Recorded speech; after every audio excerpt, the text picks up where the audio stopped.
पत्नी अपने पति को रास्ते से हटाने के लिए चचेरे देवर का सहारा लेती है और उसको मौत की नींद सुला देती है। नमस्कार दोस्तों, मैं संकेत सिंह आपका स्वागत करता हूँ संकेत स्टोरी में और आशा करता हूँ स्वस्थ होंगे, अच्छे होंगे। आज जो क्राइम कहानी है, क्राइम घटना है बिहार की राजधानी पटना में, एक जगह लगता है बख्तियारपुर। ये सच्ची घटना 8/7/2025 की है। चलिए दोस्तों, इस घटने के बारे में मैं पूरी विस्तार से आपको बताता हूँ। बख्तियारपुर में परिवार रहा करता था। जो परिवार के मुख्य व्यक्ति होते हैं धर्मनाथ सिंह, और गांव के लोग उनको बंटू सिंह के नाम से भी जाना करते थे। उनका एक लड़का होता है जिसका नाम होता है धीरज।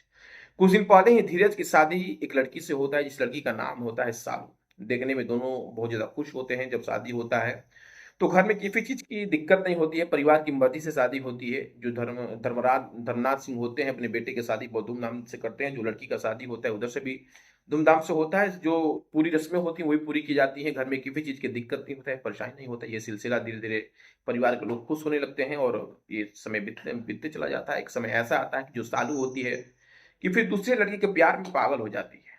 वो लड़का कोई और नहीं बल्कि बगल का ही एक भाई होता है।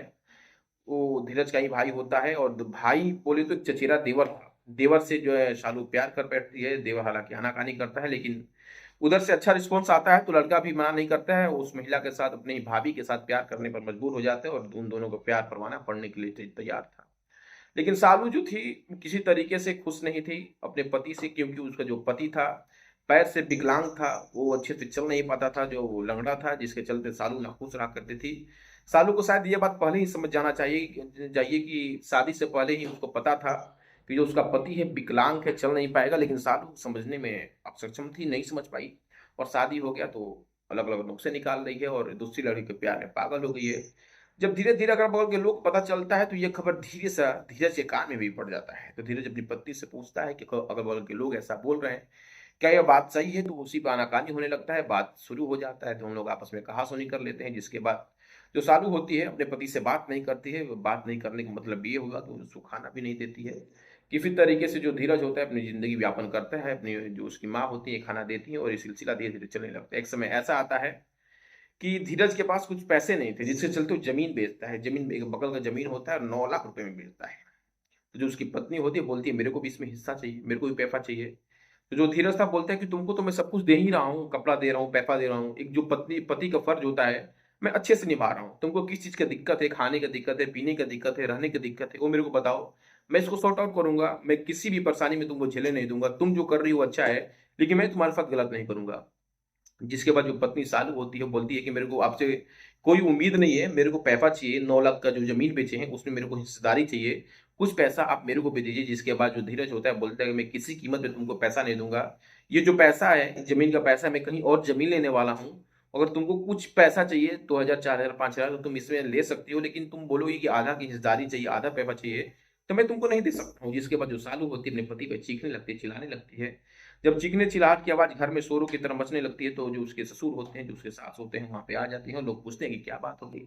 इसके बाद बात का खुलासा होता है तो जो पति उसी समय बताता है कि जो मेरी पत्नी है सारू, जो आपकी बहू है, किसी दूसरे लड़के के प्यार में पागल हो गई हो। जो लड़का कोई और नहीं बल्कि बॉल का चचेरा भाई है मेरा और इसका देवर लगता है। जब परिवार के धर्मनाथ सिंह सुनते हैं, जो मुख्य व्यक्ति होते तो सुन के चौंक जाते हैं। भला बताइए, मेरी बहू, मैं इसको किसी चीज का दिक्कत नहीं दिया, किसी चीज को परेशानी नहीं दिया, इसको बहुत ज्यादा खुश रखा और दूसरी लड़की के प्यार में इस कदर पागल हो गई है कि जो मेरा लड़का है इसको छोड़ने का प्लान बना रही है, साफ साफ बोला जाए तो।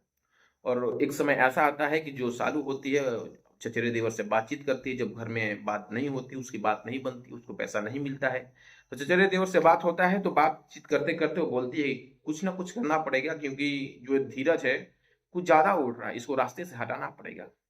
और ठीक उसी समय प्लान बनता है। 6/7/2025 को सालू और जो उसका देवर होता है दोनों लोग प्लान बनाते हैं फोन के माध्यम से कि किसी तरीके से इसको रास्ते से हटाया जाए। बगल का एक नदी होता है और नदी के पास पहले से ही वो खड़ा होता है जो उसका प्रेमी होता है। और जो ये धीरज था किसी काम के लिए वहां जाता है। जब काम के लिए जाता था तो धीरज तो अकेला होता है, लेकिन जो उसका दोस्त, उसका जो भाई होता है चचेरा देवर जो होता है, उसके साथ 5 लोग और होते हैं। जब धीरज को अकेले देखते हैं तो एक साथ भेड़ियों की तरह हमला कर देते हैं और घटना स्थल पे ही जो धीरज होता है उसकी मृत्यु हो जाती है। जब मृत्यु होती है तो अगल बगल के जो कातिल लोग होते हैं तुरंत फरार हो जाते हैं, क्योंकि वो भी घबरा जाते हैं, वो भी डर जाते हैं। लेकिन जो उसका देवर होता है भाभी को फोन करता है, बताता है कि आपका जो काम हो गया है हो गया और हम दोनों साथ में रहेंगे बहुत जल्द।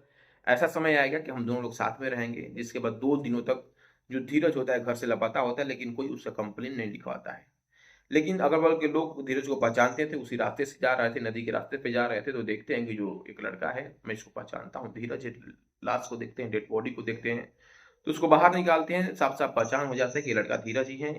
धर्मनाथ सिंह का लड़का है और लोग वहाँ पे भारी मात्रा में पहुँच जाते हैं, जिसके बाद धर्मनाथ सिंह पहुँचते हैं तो हाय-हाय करने लगते हैं और घटनास्थल पे पुलिस आती है, इसकी जाँच होती है, जाँच में ये पता चलता है कि शायद इसका मर्डर नहीं हुआ है, लेकिन पुलिस इस गुत्थी को सुलझाने की कोशिश करती है और वो पूछताछ करती है तो पता चलता है कि इसका तो कोई रिपोर्ट ही नहीं लिखा गया है। मतलब बोला जाए तो इसका कोई रिपोर्ट नहीं लिखा गया है, जिसके चलते पुलिस को उसकी पत्नी पर शक होता है और जो उसके पिता होते हैं धर्मनाथ सिंह, वह पुलिस को बताते हैं कि जो मेरी बहू है, कि फिर दूसरे लड़के से प्यार करते हैं, शायद कुछ बात हो जाए, कुछ बात यही कर दी होगी, शायद आप जाँच कर लीजिएगा तो अच्छा होगा। पुलिस हालाँकि समझ पाती है, लेकिन उतना नहीं समझ पाती है, लेकिन गुत्थी सुलझाने के लिए उसका मोबाइल लेती है और मोबाइल लेने के बाद जब देखती है, कॉल डिटेल निकालती है, मोबाइल सर्विलांस में निकालती है, तो जो लड़की होती है शालू पकड़ी जाती है, उसके पास से 2,43,000 रुपए कैश भी बरामद होते हैं और 2 मोबाइल भी बरामद होते हैं।